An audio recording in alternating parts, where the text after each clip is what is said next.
ओम नमः शिवाय। मैं मुकेश कुमार मिश्र अपने चैनल एस्ट्रोलॉजी एंड आयुर्वेदा में आप सभी मित्रों का हार्दिक अभिनंदन करता हूं।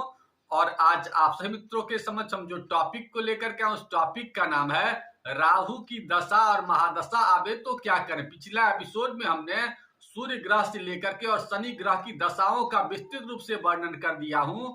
अब मैं यह सोचा कि क्यों ना आज आप लोगों को राहु की भी दशा और महादशा की जानकारी दे दूं। तो अतः आज हम लोग सबसे पहले जो बात करेंगे कि राहु की जब शुभ दशा आती है तो क्या संकेत देते हैं और अशुभ राहु की दशा में क्या क्या हो सकते हैं, और साथ ही साथ राहु को मजबूत कैसे किया जाए। इस प्रकार के तमाम बातों की जानकारी आज के एपिसोड में देने वाले हैं। अतः धैर्य पूर्वक और ध्यान पूर्वक आज के एपिसोड को सुने और सुनने के बाद अपने जिंदगी से राहु जनित जितनी भी समस्याएं हैं उन सब समस्याओं का समापन कर लें। तो अब यह बात करते हैं कि शुभ राहु ग्रह की जब दशा आती है तो क्या क्या संकेत देते हैं और राहु के अधिकार क्षेत्र में क्या क्या चीजें होती। तो राहु का काम जो होता है वो एकाएक होता है, सडनली का काम जो भी होता है वो सब राहु के अधिकार क्षेत्र में होता है। राहु का अपना कोई नेचर या कैरेक्टर नहीं होता है, या तो वो शनि के जैसा व्यवहार करता है और नहीं तो जन्म कुंडली के जिस भाव में जिस घर में बैठा होता है उसी के नेचर को एडॉप्ट करता। अब ये हम बात करते हैं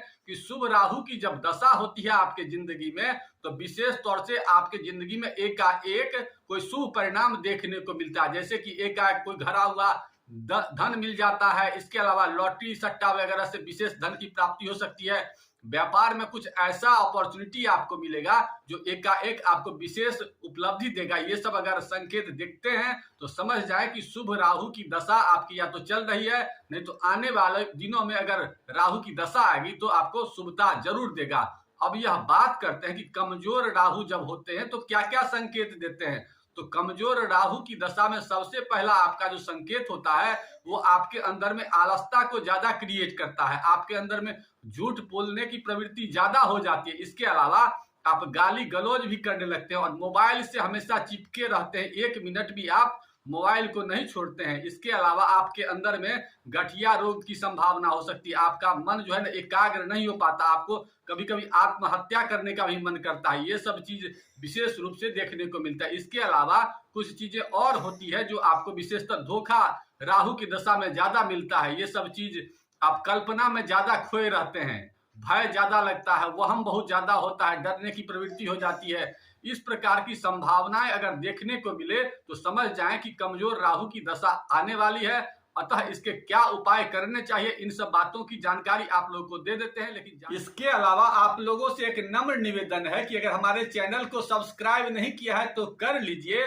और अगर आप लोग ज्योतिष का शिक्षण चाहते हैं या ज्योतिष का परामर्श चाहते हैं तो नीचे दिए नंबर पर संपर्क करके उस जानकारी को भी प्राप्त कर सकते हैं। वो एक पेड सेवा। अब यह बात करते हैं कि अगर आपके शरीर या आपके जन्म कुंडली में राहु देव कमजोर हैं और उसकी दशा चल रही है या आने वाली है तो हम लोग क्या करें कि उसके शुभ परिणाम मिले। तो सबसे पहले इसके लिए आपको शनि देव को प्रसन्न करना होगा। क्योंकि राहु के जो संकेत होते हैं या राहु के जो नेचर होते हैं वो शनि देव के जैसा ही होता है। या तो जन्म कुंडली के जिस भाव में बैठते हैं वैसे नेचर को अडॉप्ट करते हैं, नहीं तो शनि के नेचर को अडॉप्ट करते हैं। तो अब यह बात करते हैं कि क्या क्या हम लोगों को राहु को प्रसन्न करने के लिए करना चाहिए। तो सबसे पहले आलसता का त्याग करने का प्रयास करना चाहिए, रेडिएशन को दूर रखने का प्रयास करना चाहिए और स्वच्छता पर विशेष ध्यान देना चाहिए। इसका विशेष रूप से ख्याल करना है। अब मोबाइल का प्रयोग तो करना ही होगा, उसके बिना तो कोई आदमी आजकल काम ही नहीं कर सकता। तो रात को जब आप सोते हैं तो उस वक्त में मोबाइल को कम से कम अपने शरीर से दूर हटा करके रखने का प्रयास कीजिए, इसका विशेष ख्याल करिए। इसके अलावा अपने शरीर में स्वच्छता के लिए स्नान वगैरह नित्य किया कीजिए और चंदन के सुगंध का या तो तिलक किया कीजिए, नहीं तो शरीर में कहीं भी चंदन लगाने से विशेष प्रकार के आपको राहु की दशा में शुभ परिणाम मिलते हैं। इसके अलावा सफाई कर्मी वगैरह कोई व्यक्ति हो तो उसकी विशेष रूप से देखभाल कीजिए और कभी कभी उसे गिफ्ट दिया कीजिए। इसके अलावा अगर जो भी आपके जन्म कुंडली में कमजोर ग्रह हो उसके अन्न का भी दान कीजिए, अपने शरीर से उतार लीजिए 7 बार और उस अन्न को पशु पक्षी को खिलाएंगे तो आप देखेंगे कि राहु जनित जो समस्या है उसमें कमी आ रही है। इसके अलावा आप चींटी को भी कभी कभी आटा देंगे तो इससे भी राहुदेव विशेष रूप से प्रसन्न होते हैं।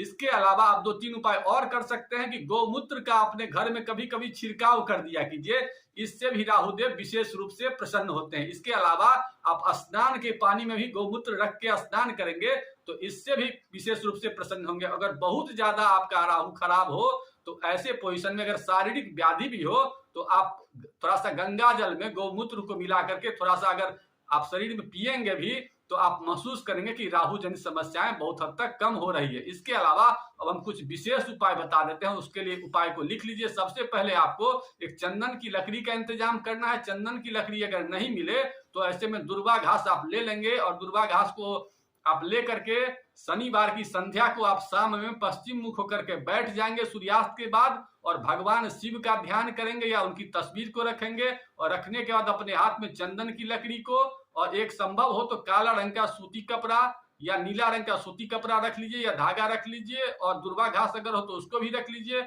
और उसके बाद शिव के मंत्र ओम नमः शिवाय या राहु के मंत्र ओम राम राहवे नमः स्वाहा का मंत्र 108 बार पढ़िए और वहां पर फिर उस लकड़ी को बढ़िया से आरती वगैरह कर करके और उसको फिर काला रंग के धागा में या नीला रंग के धागा में बांध लीजिए और कोई अगर आपके नौकर चाकर हो तो उस प्रकार के रिलेशन को बुला करके और संध्या में उस दिन बांध लीजिए। ऐसा अगर आप करेंगे तो राहु जनित बहुत सी समस्याओं का इससे समापन हो जाएगा।